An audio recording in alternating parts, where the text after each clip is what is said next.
L'école d'abord. Pour tous les enfants différents. Pour notre futur. C'est l'école d'abord. Ouais, nous on veut l'école d'abord. L'école d'abord. Yeah! Bienvenue dans ce nouvel épisode de l'école d'abord. Bonjour Élise. Bonjour Élise. Aujourd'hui, nous le consacrons aux activités extrascolaires. Pourquoi ce thème ?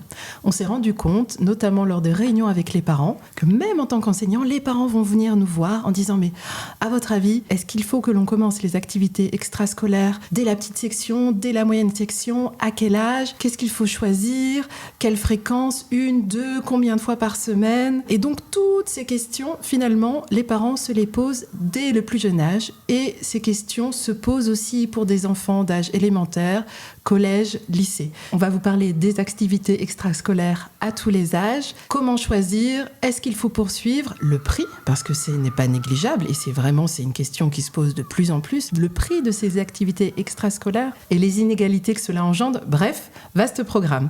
On commence, Élise. Parlez-nous un peu des chiffres clés de ces activités. Alors, il faut vraiment se rendre compte qu'il y a de grandes disparités. Déjà, on se rend compte que c'est en fonction des revenus des familles. Donc, il existe un chiffre qui est à prendre avec des pincettes parce que c'est une moyenne. Donc, il y aurait 73% des enfants de 3 à 10 ans qui pratiquent au moins une activité extrascolaire. Toutefois, ce qu'il faut vraiment noter, c'est qu'il y a une vraie disparité en fonction des revenus. Donc, parmi les revenus relativement aisés, on va dire, 84% des enfants pratiquent une activité extrascolaire. Par contre, pour les foyers à revenus faibles, seuls 32% pratiquent une activité extrascolaire. Et aussi, autre chose, forcément en milieu rural, ça va être beaucoup plus compliqué parce que les activités sont moins accessibles. À l'inverse, les enfants qui vivent en ville ont entre 20 à 40% plus de chances de pouvoir s'inscrire à une activité extrascolaire. Et donc, ce qu'il en ressort quand même, c'est qu'il y a une vraie attractivité. Aujourd'hui, je pense qu'en tant que parent, même en tant qu'enseignant, on va conseiller quand même généralement des activités extrascolaires. Donc, il y a un réel engouement, mais effectivement, il faut savoir doser et avoir certaines notions en tête. Et puis, aussi une histoire, en effet, tu le disais, Élise, de budget, parce que c'est quand même relativement onéreux, même s'il existe des aides, mais on est en moyenne entre 150 et parfois plus de 500 € annuels. Donc, c'est quand même énorme. Alors, une petite information pour trouver les activités extrascolaires possibles dans votre lieu d'habitation. Vous pouvez évidemment vous renseigner auprès de la municipalité, donc de la mairie, auprès des associations. Cherchez sur le net, tout simplement. Si votre enfant veut faire une activité en particulier, vous cherchez sur Internet. Et n'attendez pas le mois de septembre pour penser à une activité extrascolaire pour votre enfant. Il faut vous y prendre tôt, dès le mois de avril, mai. Regardez autour de vous, parlez avec les autres parents pour avoir une idée des activités qui sont proposées autour de vous. S'il y a des listes d'attente, parce que ville, beaucoup de choix, mais aussi liste d'attente. Donc vraiment, il faut vous y prendre assez tôt. Et puis, il y a certaines activités qui ne vont pas être possibles avant un certain âge. Donc, c'est important aussi de ne pas promettre en amont à votre enfant qu'il va pouvoir faire telle ou telle activité. Au final, soit l'activité n'est pas possible près de chez vous, soit il est trop jeune. Ça aussi, c'est possible. Et effectivement, il peut y avoir des listes d'attente. Donc, effectivement, il faut donc se renseigner au plus vite. Alors, Élise, qu'est-ce qu'on peut proposer, qu'est-ce qui existe en fait pour les enfants, on va dire, d'âge maternel entre 3 et 6 ans ? Entre 3 et 6 ans, vous allez surtout avoir de l'éveil corporel. Ça va pas être une activité ou un sport proprement dit comme vous le connaissez, comme le basket, le foot. Ça, c'est quand même vers 4-5 ans. À l'âge de 3 ans, on va vraiment être dans la découverte de son corps, la découverte de ce que l'on peut faire avec son corps. On va surtout avoir pour objectif pour les enfants de développer la coordination, l'équilibre, en commençant à favoriser l'autonomie de l'enfant. Et je me demandais, Élise, on en entend souvent parler, mais j'avoue, moi, j'ai pas fait ça avec mes enfants parce que, je sais pas, ça me faisait un peu peur, je crois. Mais ces fameux cours de bébé nageur, là, c'est encouragé ? Ah, mais c'est encouragé. Et je suis bébé nageur moi-même. Enfant, ma mère m'a amenée à la piscine. Et donc, ça veut dire que ça existe depuis un certain temps pour faire des cours de bébé nageur. De toute façon, Si vous avez la chance d'avoir une piscine municipale qui propose des cours de bébé nageur, allez-y, foncez, c'est vraiment très très intéressant. Alors votre enfant n'apprendra pas à nager le crawl à 4 mois. Mais là on parle d'aisance aquatique, on parle de ne pas avoir peur de l'eau. Et c'est pour ça qu'a été développé à l'école élémentaire et puis au collège des cours de natation. C'est parce qu'on avait peur pour les enfants, parce qu'il y avait beaucoup de noyades dans les années 60-70. Je ne sais plus exactement, mais il y a eu beaucoup de noyades à un moment. Le gouvernement, l'État s'est dit, il faut qu'on fasse quelque chose pour les enfants. Il faut qu'on leur apprenne à ne plus avoir peur de l'eau. Donc, bébé nageur, plaisir, c'est du plaisir et c'est aussi une première découverte de l'eau et ça leur permet petit à petit d'être plus à l'aise. Et puis après, quand ils auront 6-8 ans, si vous voulez, et s'ils le veulent, vous pouvez continuer par des cours de natation pour apprendre les nages plus précisément. Mais dis-moi Élise, on parle beaucoup d'activité physique, ça a l'air d'être ce qui est le plus plébiscité par les parents, mais il n'y a que ça? Non, mais c'est vrai, quand on pense enfant, âge maternel, on pense il court partout, il saute partout, il a besoin de bouger, il a besoin d'activité physique. N'oubliez pas, il y a d'autres activités, notamment artistiques. Pensez au dessin, pensez à la musique. Alors, toujours pareil, nous vous parlons d'éveil. Les enfants ne vont pas faire du solfège, ils vont découvrir des instruments, ils vont découvrir des pratiques. Vous pouvez vous renseigner auprès des conservatoires, vous pouvez vous renseigner auprès des écoles de musique municipales. Vraiment, renseignez-vous. Il y a de plus en plus d'offres quand même pour les enfants. Après, les prix dépendent de là où vous habitez. Autre activité, vous pouvez aussi proposer à votre enfant l'initiation aux langues étrangères. Donc on ne pense pas à l'anglais seulement, il y a vraiment plusieurs langues qui peuvent être proposées. Et c'est une introduction ludique à une autre langue. Donc ça va être par des chants, par des jeux. Et de toute façon, à cet âge-là, quelle que soit l'activité, que ce soit une activité physique, une activité artistique, une activité donc langues étrangères, l'accent va être mis sur le jeu. Cela doit vraiment rester ludique à cet âge-là. On n'est pas dans la compétition. On apprend à l'enfant qu'il a un corps, qu'il a des 5 sens. On est toujours dans la découverte de ce corps et l'apprentissage de ces 5 sens. Et toi, en tant qu'enseignante, tu conseilles quel rythme et combien d'activités aux parents? Une activité par semaine, c'est déjà bien. Après, il faut vraiment vous fier à votre ressenti et au ressenti de votre enfant, de toute façon. Il faut être à l'écoute, c'est toujours ce qu'on dit de toute façon, c'est être à l'écoute de son enfant, voir s'il a envie, s'il a besoin. Moi, personnellement, mon enfant a 2 activités, il va avoir 6 ans. Je trouve que ça lui convient bien cette année. Voilà, c'est pas forcément peut-être en petite section, il en avait peut-être pas 2 à ce moment-là. Eh bien alors, oui, d'ailleurs, pour revenir sur ce sujet, on a essayé de lui faire des activités l'année dernière, il était en moyenne section, ça n'a pas du tout fonctionné. 1 an de plus, on lui a proposé pourtant presque les mêmes activités. Eh bien, là, ça a fonctionné, il y avait une envie, il a fait plusieurs cours d'essai. Maintenant, les clubs ou les associations ne proposent pas forcément un seul cours, mais plusieurs cours d'essai pour vraiment voir si l'enfant est motivé, s'il a envie de continuer toute l'année et que ce ne soit pas un sacerdoce de l'amener tous les mercredis faire de la piscine ou aller à son cours de musique. Alors, au niveau élémentaire, comment ça se passe ? Alors, au niveau élémentaire, c'est vrai que là, ça va un petit peu se préciser, même si ça peut être encore des activités où les enfants vont ne pas avoir un choix arrêté très précis, mais quand même, il va y avoir évidemment au niveau des activités physiques et sportives. Alors, il va y avoir les sports collectifs, football, basketball, handball, rugby, hockey, etc., etc. Il faut savoir que c'est pas forcément adapté à tous les enfants, donc c'est vraiment important de laisser encore une période un petit peu d'initiation pour voir si votre enfant est capable effectivement de faire un sport en équipe, si ça lui plaît aussi. Ça permet en tout cas vraiment de travailler cette cohésion et de développer l'endurance. Il y a aussi évidemment des sports individuels. On imagine tennis de table, badminton, escalade, judo, enfin bon, plein de choses qui favorisent plus là la concentration et aussi l'autonomie. Donc ça peut correspondre à certains types d'enfants également.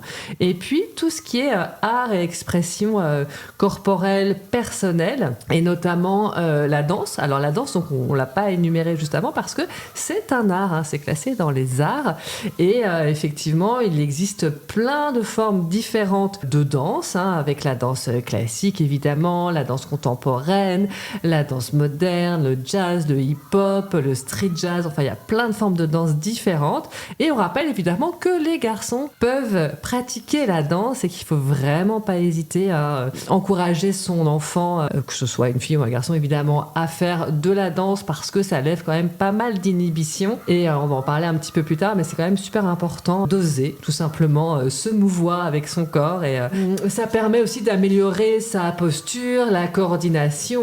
On peut aussi prendre des cours, on peut aussi participer à des activités de théâtre. Donc ça améliore énormément l'aisance à l'oral. Ça permet de renforcer la confiance en soi, d'oser prendre la parole en public. Ça peut être très intéressant aussi pour des enfants justement qui seraient un petit peu inhibés. Et puis souvent c'est très très bien fait, donc on va pas forcer les enfants à parler devant les autres. C'est fait par étapes, c'est fait en groupe, c'est très très bien fichu évidemment. Il y a aussi les premiers cours de musique avec la possibilité de commencer là à partir de ces âges-là un instrument. Donc ça peut être au conservatoire, ça peut être dans une association, ça peut être aussi des cours à domicile, ça existe évidemment, c'est plus cher, mais il peut y avoir des aides, hein. Vous pouvez aussi déduire de vos impôts les cours d'un professeur de musique à domicile. Et puis il y a tout ce qui est aussi, et ça c'est quand même assez nouveau, les sciences et les nouvelles technologies, donc des ateliers de robotique par exemple, de programmation, donc on va apprendre à coder, on va essayer de faire fonctionner des robots, etc.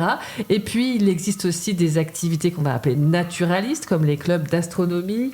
Alors toutes les activités dont je viens de vous parler, évidemment, elles vont se poursuivre après, au collège, voire au lycée, voire parfois, certaines personnes vont garder une passion pour un instrument, pour du chant, pour un sport, pour plein de choses qu'ils auront faites petits, plein d'activités qu'ils auront expérimentées en étant jeunes, qui vont continuer à pratiquer plus tard. Et donc, au collège, au lycée, ça va être vraiment le développement de ces activités de façon parfois un petit peu plus poussée. On va voir justement après pour des enfants qui se passionnent pour une activité et qui vont parfois même en faire leur métier. Vous avez vu, avec Élise, il y a une profusion d'activités. Comment tu choisis une activité extrascolaire pour ton enfant ? Alors, je pense qu'il y a plusieurs facteurs. Je pense déjà, forcément, il y a ce que nous, en tant que parents, on aime. On a tendance à transposer un petit peu sur son enfant. Forcément, si on va être fan de musique, on va peut-être avoir envie que son enfant fasse du piano, de la guitare. Si on adore le théâtre, je vais pas vous faire ça pour tous les exemples, mais je pense qu'il y a ça. Puis je pense qu'il y a aussi l'offre de là où on est. Malheureusement, parfois, on va être obligé de faire l'impasse sur une activité que veut faire son enfant parce qu'elle n'est pas proposée sur notre territoire. Et donc, l'enfant, peut-être par dépit, mais peut-être que ça peut réveiller aussi des passions, va peut-être faire une activité auquel le parent n'aura pas pensé. Et puis je pense que les copains et les copines aussi, je pense que c'est important. Je pense que vers 6-11 ans, les copains et les copines, c'est vraiment important. Ils vont choisir leurs activités en fonction de leurs amis. Autre sujet aussi, les Jeux Olympiques ou les compétitions sportives. Là, en France, il y a eu les Jeux Olympiques et il y a beaucoup d'enfants qui se sont inscrits au tennis de table. Malheureusement, il n'y a pas assez d'offres, il n'y a pas assez de salles de sport. D'autres sports comme le judo, qui ont été très médiatisés pendant ces JO, là, on se retrouve avec des enfants qui voudraient, même enfants et adultes d'ailleurs, commencer un sport parce qu'ils l'ont vu à la télé, parce qu'on a eu des médaillés, et ils ne peuvent pas. Ça a un impact énorme sur la pratique d'une activité. Moi, je me souviens quand j'étais au collège, donc c'était déjà un peu tard, j'avais une très bonne amie qui faisait de la flûte traversière, donc je me suis mise à la flûte traversière, et franchement, j'ai fait ça quand même pendant quelques années, mais c'était vraiment pour faire comme ma meilleure amie, parce qu'au final, j'ai pas adoré plus que ça. J'en ai quand même fait au conservatoire pendant un certain nombre d'années. Elle avait commencé très très tôt, donc elle était performante,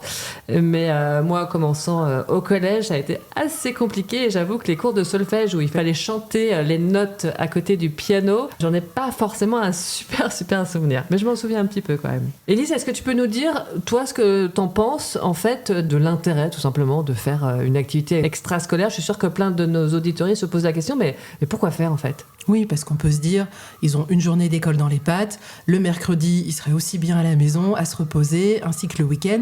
Pourquoi est-ce que c'est important ? Parce que, tout simplement, il y a des enfants, déjà d'une part, qui ne sont pas scolaires, entre guillemets, les scolaires, entre guillemets, qui ne montrent pas d'appétence, et ça arrive, oui, ça arrive. Puis il y a des enfants qui ne réussissent pas forcément, et qui ont besoin de s'épanouir autrement, de montrer aux autres qu'ils sont capables de faire plein de choses, aux autres et même pour eux, de se montrer capables d'être leader dans un sport, ou d'être partie intégrante d'un collectif. autre que l'école.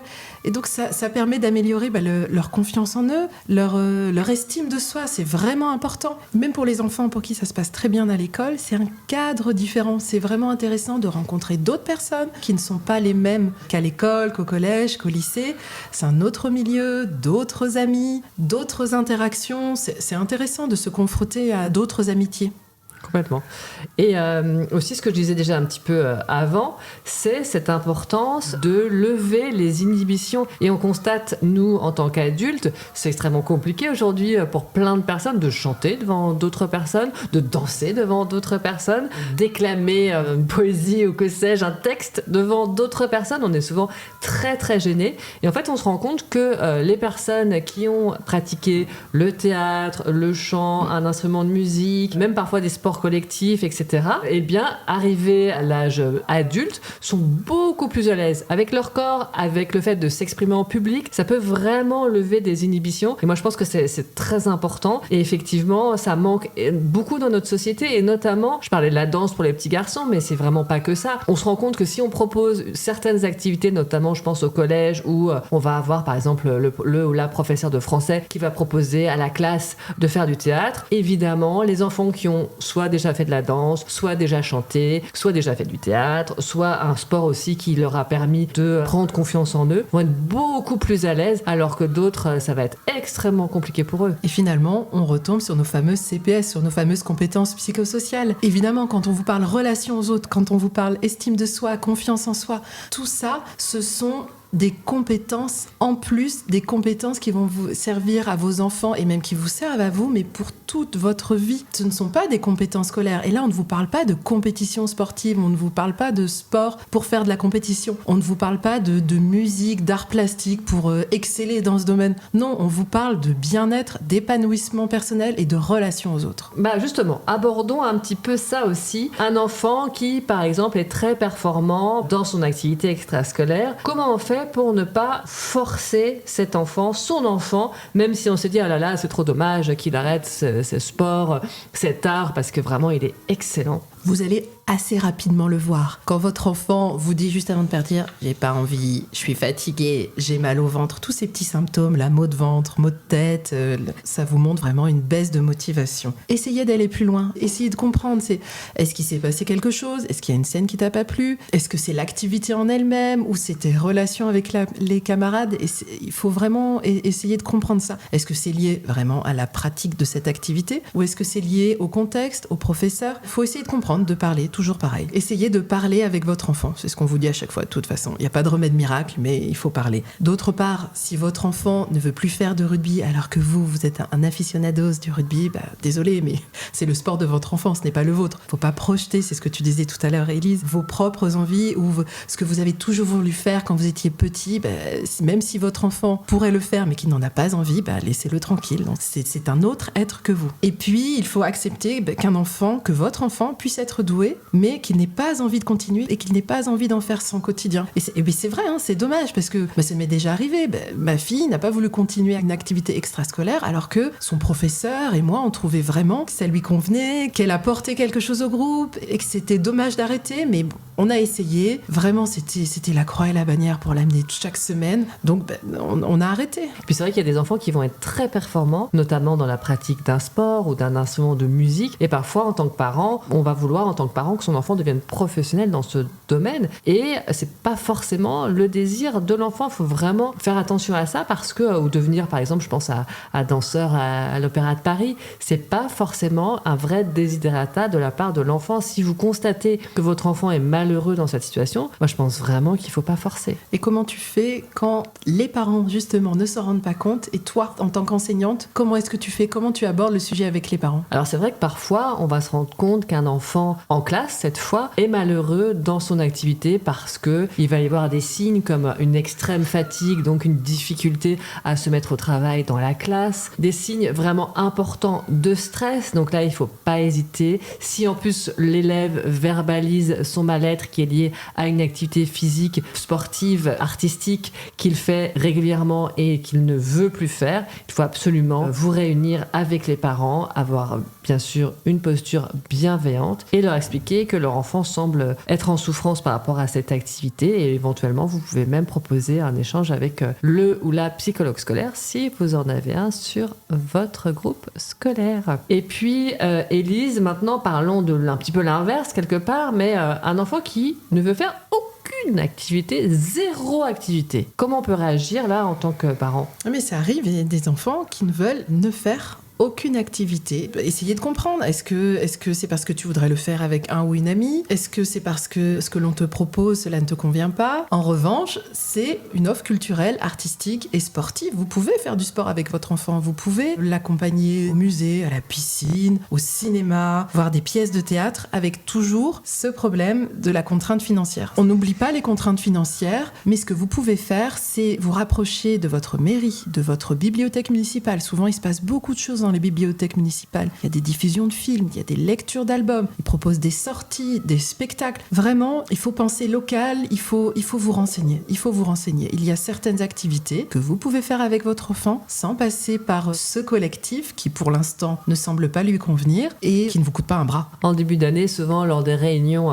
parents-profs, comme on les appelle, et que certains parents viennent te demander ce qu'ils peuvent proposer comme activité à leurs enfants, comment tu les orientes ? En tant qu'enseignante, je les oriente vers une association de quartier qui propose sport, activités culturelles, enfin de nombreuses activités et qui propose et qui pratique des tarifs solidaires. C'est toujours pareil. Renseignez-vous auprès des associations de quartier. Il existe également l'échec culture, version individuelle qui existe encore. Il existe aussi des aides de la CAF. Comment tu fais, Élise, si tu t'es renseignée, tu as trouvé une activité, ton enfant a fait le cours d'essai, il était d'accord après ce cours d'essai, tu as payé tes 150 à 400, 500 euros d'adhésion, tu as payé l'équipement, parce que l'équipement aussi a un coût. Et là, ton enfant, au mois d'octobre, te dit « j'ai plus envie ». Alors, effectivement, ça, c'est compliqué parce qu'on risque de se retrouver avec un enfant qui, chaque année, fait une activité et qui, au bout de 2-3 mois, une fois qu'il est vraiment dans l'activité et qu'en fait, il doit fournir un certain nombre d'efforts, va pas vouloir les fournir et donc, il va vouloir arrêter cette activité. Toutefois, il faut aussi faire attention que l'activité soit bien en accord avec vos propres convictions. Moi, je me souviens notamment d'un cours de foot. Lorsque mon fils aîné avait 6 ans, eh bien, je me suis rendue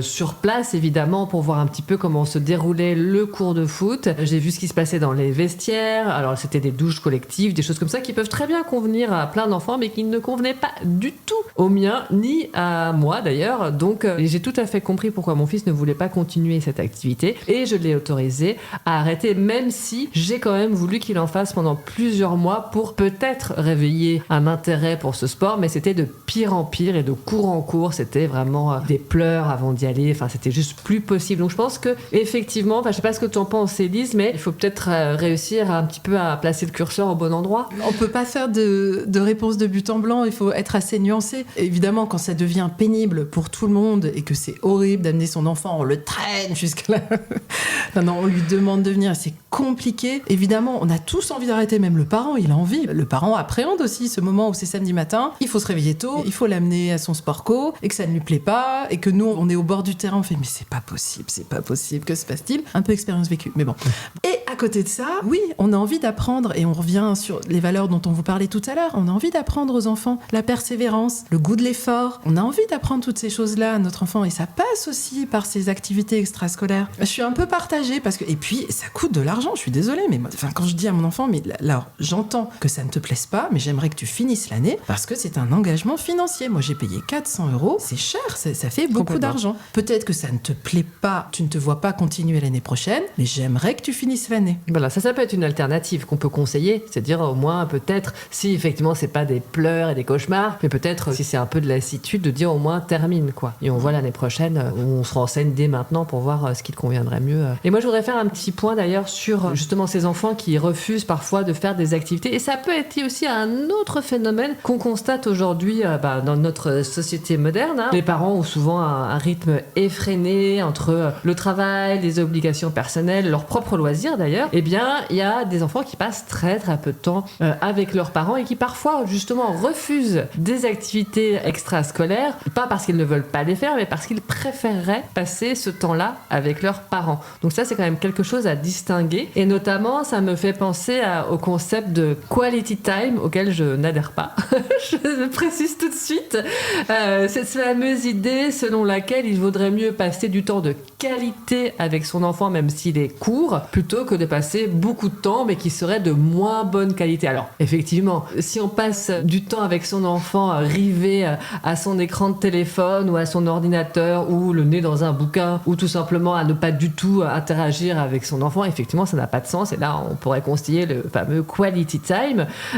Toutefois, passer du temps avec son enfant, c'est aussi passer du temps en termes de volume horaire et ça reste quand même important. Alors, je dis pas qu'il faut que ce soit tout le temps, mais on peut en tout cas entendre des enfants qui diraient ah bah non, je préfère ne pas faire cette activité parce qu'ils savent par exemple que ce jour-là, un de ses parents est là assez tôt ou au moment de l'activité. Et vraiment, moi ça je l'ai vu, des enfants qui refusent d'aller à leur activité extrascolaire parce qu'ils préfèrent être chez eux pour passer du temps avec ce parent qu'ils voient peu. Donc ça, je pense que c'est vraiment quelque chose auquel il faut faire attention. Et puis aussi, je ne veux pas culpabiliser évidemment les parents en disant ça parce qu'une fois de plus, il y a aussi des contraintes économiques, notamment je pense aux parents qui doivent cumuler plusieurs emplois ou travailler de longues heures. Et d'ailleurs, je pense aussi aux parents solos, aux familles effectivement à faible revenu. Le temps passé avec leurs enfants peut être parfois complètement secondaire. La première chose, c'est déjà de nourrir ses enfants et on les comprend tout à fait. Donc ce n'est pas parce qu'un parent est moins présent physiquement qu'il est moins aimant ou moins investi, mais l'essentiel c'est quand même que l'enfant sente qu'il puisse compter sur son parent quand il en a besoin. L'importance vraiment de se dire que en tant que parent, essayez de trouver, de dégager quand vous le pouvez un peu de temps. Je pense notamment à une mère d'élève de l'école qui nous expliquait qu'elle avait réussi à dégager le mercredi après-midi, bien qu'elle travaille le mercredi matin, je crois qu'elle travaille aussi le samedi, mais elle dégageait le mercredi après-midi pour ses 4 enfants et en fait à tour de rôle, les enfants savent un mercredi par mois donc elle va passer du temps avec lui, avec elle. Et pour eux, c'était extrêmement important que cette maman qui travaille, qui est solo, aussi la nuit, ait ce temps avec chacun d'entre eux. Et pour eux, ça comptait énormément. Et d'ailleurs, ces enfants-là font des activités extrascolaires et exceptionnellement, ils ratent du coup, une fois de temps en temps, leur activité, ou je crois qu'elle les emmène, elle. Enfin bref, en tout cas, voilà, ça c'est possible et on comprend tout à fait la situation, par exemple, de cette maman. Donc là, on a beaucoup parlé des enfants, on va dire plutôt entre 6 et 11 ans, un peu moins du collège et du lycée. Et justement, quand on pense adolescence, que faire, Élise, quand on a son enfant qui abandonne toutes les activités auxquelles il s'intéressait précédemment pour se consacrer uniquement aux écrans ? Il existe le e-sport. Ah oui, c'est vrai, le fameux e-sport. Alors c'est vrai, bah oui, je m'y connais un tout petit peu d'ailleurs, parce que j'ai un fils qui a bientôt 23 ans, qui s'y est consacré certaines années. Et ce qu'il faut vraiment différencier, je crois, dans le e-sport, c'est que on va avoir par exemple des adolescents qui vont jouer énormément aux jeux en ligne. Alors il va y avoir des développements de plein de choses, de plein de compétences. Toutefois, le danger quand même des jeux en ligne ou des jeux sur console, ceci dit, c'est la notion de plaisir immédiat. C'est-à-dire que ça procure un plaisir immédiat à l'inverse des activités sportives qui, elles, vont vraiment développer le goût de l'effort. Et c'est vraiment cette nuance qu'il faut aussi expliquer à nos enfants, à nos adolescents, à nos jeunes, qu'il y a une vraie différence entre fournir un effort, voilà, dans une discipline sportive, musicale, artistique, etc., qui va demander effectivement de grosses ressources, mais qui va apporter aussi énormément de plaisir. Il faut faire cette distinction entre les jeux sur écran qui vont à l'inverse de l'effort fourni pour toutes les disciplines, qu'elles soient sportives, musicales, artistiques, etc., qui vont vraiment parfois procurer donc ce plaisir tout de suite, pendant qu'on est en train de jouer sur son écran, mais qui ensuite vont mettre les jeunes dans un état un petit peu amorphe, et parfois ça peut même être le début de dépression, quand les jeunes arrêtent toute forme d'activité et ne font que passer du temps sur les écrans. Alors on entend bien l'attrait du e-sport, mais un e-sportif a non seulement un entraînement physique, donc il va faire en fait du sport tous les jours, en général aussi un coach mental, a des obligations d'hygiène de vie, donc de repas, d'heures de coucher, etc. Et puis de temps passé sur les écrans qui va être aussi très long, de temps passé de préparation mentale. Donc c'est vraiment, là pour le coup, les e-sportifs sont vraiment des sportifs compétiteurs à part entière. Et c'est vrai que les jeunes souvent ne font pas cette distinction. Donc Élise, reparlons, on va dire, donc de cet adolescent qui abandonne toute activité pour donc jouer sur les écrans, qu'est-ce qu'on peut faire? Limiter le temps d'écran et lui expliquer cette notion de plaisir immédiat dont tu parlais tout à l'heure, lui dire que même nous, en tant qu'adultes, on est tenté par ça, mais si vous expliquez à votre enfant le fonctionnement, surtout à cet âge-là, enfin votre enfant, votre jeune, si vous lui expliquez le fonctionnement à votre jeune, si vous lui dites que là, ce que la personne de l'autre côté de l'écran cherche à faire, c'est pas de la manipulation, mais derrière tout ça, il y a du commerce, derrière tout ça, il y a d'autres personnes, c'est pas juste un écran. Si votre ado, vous lui expliquez tout ça, votre ado, surtout à l'âge ado, il a pas envie de se faire avoir. Donc si vous lui expliquez les tenants et les aboutissants de tous ces temps d'écran, et que vous-même, en tant qu'adulte, eh bien, vous êtes sujet aussi à ce problème de plaisir immédiat, et vous le considérez en tant qu'être capable d'esprit critique, il va être plus à l'écoute. Toujours est-il que votre enfant, donc, vous lui expliquez. Et ce qui est important aussi, c'est, d'accord, il ne veut plus faire certaines activités sportives, mais est-ce qu'il se coupe de son réseau d'amis? Est-ce qu'il se coupe de ses camarades? C'est ça aussi qui est important. Est-ce que c'est pas un symptôme d'un mal-être de votre ado? C'est ça surtout qui est important. C'est les activités extrascolaires, mais aussi son réseau, enfin ses relations sociales, c'est ça. Et on peut proposer d'autres loisirs ou pas qui pourraient peut-être le brancher? Vous pouvez lui proposer les activités dont Élise parlait au début, des activités où l'ado va être plus maître. Donc ça va être comprendre le codage, le montage vidéo, les jeux de stratégie, vraiment plus le côté passif, mais vraiment le côté être actif. C'est vrai qu'on peut imaginer aussi que c'est pas toujours évident pour ces fameux ados de trouver ce type de loisirs, et donc pour les parents à organiser. Et là, il faut vraiment penser à l'organisationnel, on va dire. Donc pour les déplacements, de penser par exemple aux solutions qui existent autour de vous, comme le covoiturage, comme... Vous pouvez organiser un roulement entre familles. Si l'activité est le mercredi après-midi, que vous travaillez un mercredi après-midi, et que vous travaillez le mercredi après-midi, vous pouvez vous arranger à 3-4 familles, un après-midi par mois, et ben vous savez que vous allez le consacrer aux enfants, à votre enfant et à ceux de vos amis, et puis vous allez les emmener aux activités sportives, mais ce qui vous libère les 3 autres mercredis après-midi de ce mois et qui vous permet de travailler. Il faut aussi penser, alors oui, on choisit les activités en fonction de l'intérêt de l'enfant, mais on le choisit également en fonction de vous. Faut pas vous oublier en tant que parent, en tant qu'adulte, il faut que ce soit possible dans votre organisation de la semaine, du week-end, et puis de toute façon, si ça a un impact fort sur vous, ça aura aussi un impact sur votre enfant. Il va vous sentir stressé, il va vous sentir préoccupé de tout organiser. Donc il faut aussi, c'est ce qu'on disait au début, c'est des activités extrascolaires, oui, mais ça doit pas, sans trop de pression. C'est pas, déjà, la vie elle est assez compliquée comme ça, il faut pas se mettre une pression. Il faut que ça s'intègre dans votre quotidien sans que ce soit une charge supplémentaire. Bon, ça l'aide toujours un petit peu, mais évidemment, il faut pas que ce soit quelque chose qui vous prenne tout votre temps, ou alors vous investissez à 300% à l'activité de votre enfant, et là on pense aux enfants qui deviennent des champions sportifs, ou des virtuoses dans un instrument de musique, ou un chanteur d'opéra, ou un danseur ou une danseuse. Donc là, oui, on comprend que les parents s'investissent énormément, ça reste quand même des cas isolés. Ce n'est pas l'apanage de toutes les familles. Et justement, en parlant d'équilibre et de ne pas se créer de charges supplémentaires, on va du coup avoir des enfants parfois avec des ados qui vont dire « je m'ennuie ». Qu'est-ce qu'on répond à ça? Eh oui, on le connaît, le fameux « je m'ennuie, je sais pas quoi faire ». Mon frère ou ma sœur avec qui je me dispute tout le temps, finalement, il est parti chez son copain et je suis tout seul, je sais pas quoi faire.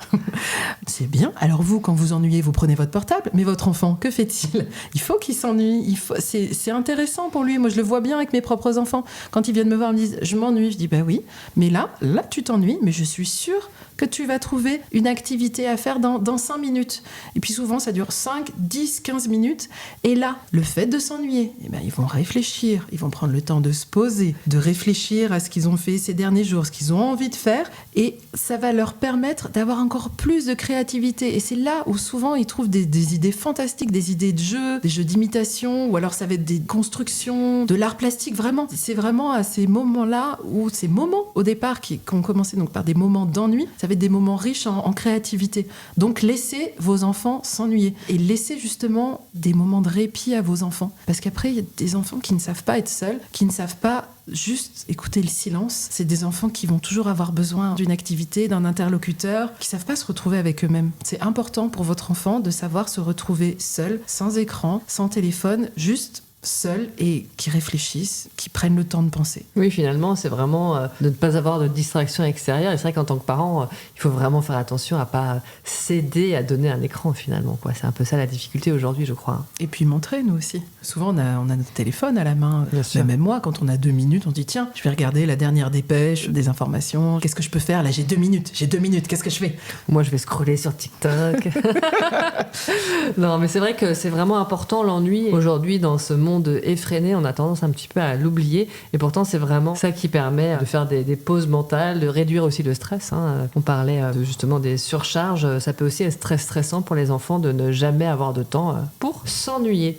Alors, au niveau de l'école, on va un petit peu vous parler là de ce qui se passe, parce qu'il y a quand même des choses qui se passent et qui sont proposées par l'Éducation nationale ou en partenariat avec des structures. À l'école, on propose des activités culturelles, artistiques, musicales, sportives, ne serait-ce que par les cours de sport, les cours d'art visuel, d'art plastique, les cours de musique. Donc il y a tout ça, il y a des chorales très souvent aussi dans les écoles. Et puis on a, alors ça c'est quand même plus au collège et au lycée, on a les clubs sportifs ou les clubs de théâtre ou les clubs de chant. Donc ça existe heureusement encore, parce que c'est vrai que quand même, en ce qui concerne l'école primaire, on peut déplorer une baisse, tout simplement, de l'offre des ateliers, notamment extrascolaires, qui étaient proposés jusqu'il n'y a pas très très longtemps, mais en raison des restrictions budgétaires, c'est quand même de moins en moins fréquent, donc ça c'est quand même super dommage. Et effectivement, l'école propose et proposait et propose encore, donc plutôt au collège et au lycée, des activités pour justement essayer de réduire un petit peu les inégalités territoriales sur les familles dont on vous parlait, qui ont accès plus facilement du fait de leur revenu ou de leur localisation, et ou d'ailleurs de leur localisation, à des activités versus des familles qui ont moins de moyens et qui peuvent être parfois aussi plus éloignées de là où il y a des activités. Donc c'est quand même super chouette quand l'école peut proposer des choses. Alors notamment aussi, ce qui est intéressant quand même, et ça existe toujours, ce sont les classes à horaires aménagés. Donc, on a différentes possibilités. Donc, il y a les CHAM, donc ce sont les classes à horaires aménagés en musique, les CHAD, donc en danse, et les CHAT, donc les classes à horaires aménagés en théâtre. Et donc ça, c'est apparemment possible dès le CE1. Je ne le savais pas, je l'ai appris en me documentant pour ce podcast. Donc, c'est possible dès le CE1 et ça perdure donc au collège, au lycée. Et c'est souvent en partenariat avec des structures, donc des écoles de théâtre, des écoles de danse, des conservatoires municipaux, voilà, des associations qui sont reconnues par l'Éducation nationale. Et ça permet vraiment à vos enfants de suivre une scolarité qui est donc partagée entre la discipline artistique, sportive, musicale, etc. et les cours classiques de l'école. En sachant qu'à l'école élémentaire, il n'y a pas de prérequis pour intégrer un CHAM ou un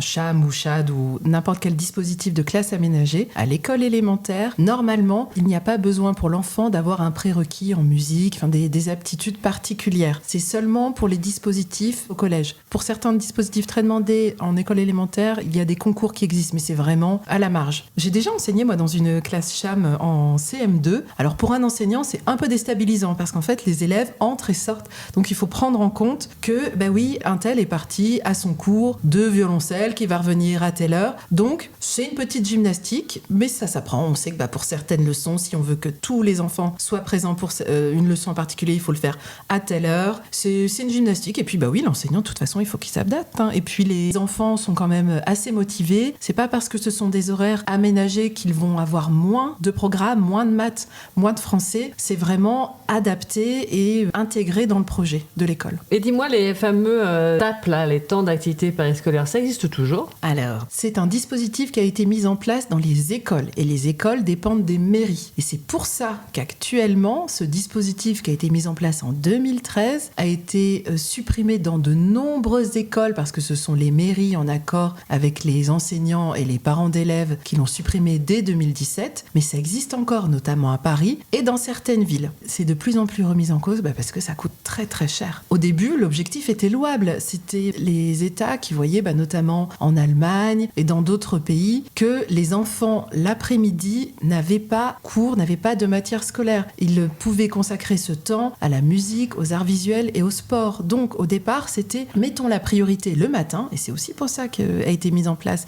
les cours le mercredi matin. Les enfants sont plus attentifs, sont moins fatigués, et gardons ces après-midi pour des activités comme le sport, musique, arts visuels, dont on vous parlait tout à l'heure. Malheureusement, on a été rattrapé par la réalité. Là, encore à Paris, on termine les cours le mardi et le vendredi à 15h, et les enfants sont censés être en activité de 15h à 16h30. Sauf qu'ils ont, et c'est normal, une pause récréative de 15h à 15h30, ce qui fait qu'il reste 1 heure d'activité. Et en 1 heure d'activité, vous pouvez pas vous rendre au club sportif d'à côté, ou alors il faut vraiment qu'il soit à 5 minutes à pied. Donc ça veut dire que ça va être des activités à l'école. C'est difficile de trouver des associations avec des animateurs ou des intervenants compétents, et puis ça coûte cher. Ça coûte cher. Le nerf de la guerre, c'est toujours, et ça a toujours été, l'argent.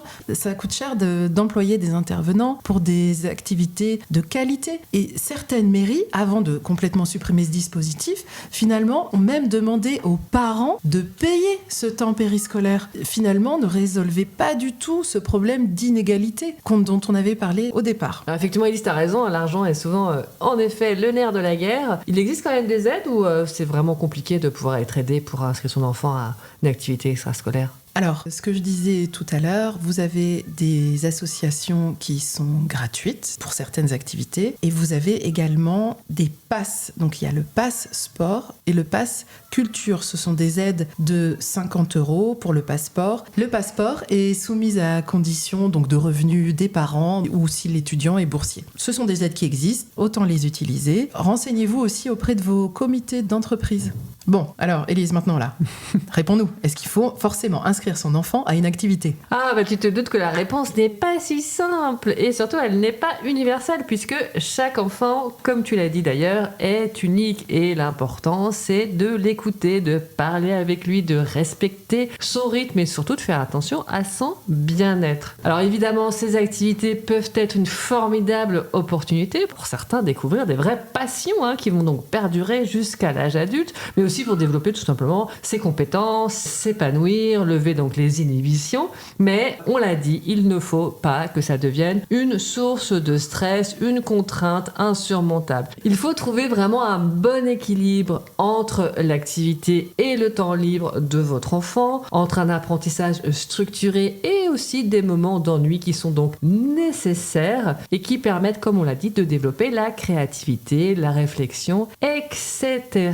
Et puis donc, si un enfant ne veut pas faire d'activité ou change souvent d'intérêt, alors c'est pas forcément un problème, il a évidemment besoin d'explorer, mais comme on l'a dit, ça peut être quand même pertinent de terminer au moins l'année en cours de l'activité que votre enfant a choisi avec vous, de finir cette année avant d'entamer une nouvelle activité. Et enfin, notre rôle en tant que parent et ou enseignant, c'est d'encourager sans forcer et de veiller à ce que l'enfant, l'ado, l'adulte qu'il sera plus tard, trouve vraiment ce qui lui convient. Eh bien, nous arrivons à la fin de cet épisode. Merci de nous avoir écoutés. Si vous avez aimé cet épisode, n'hésitez pas à nous laisser un petit like sous notre podcast, voire même un commentaire. Ça nous fait toujours super plaisir. Et puis aussi, vous pouvez nous contacter sur nos réseaux sociaux. Donc, on est sur Insta, on est sur TikTok, on est même sur Facebook, @lesélises avec un Z. Donc, on vous dit à très vite pour un nouvel épisode sur l'école d'abord ou sur nos réseaux sociaux. Donc, à bientôt. À bientôt.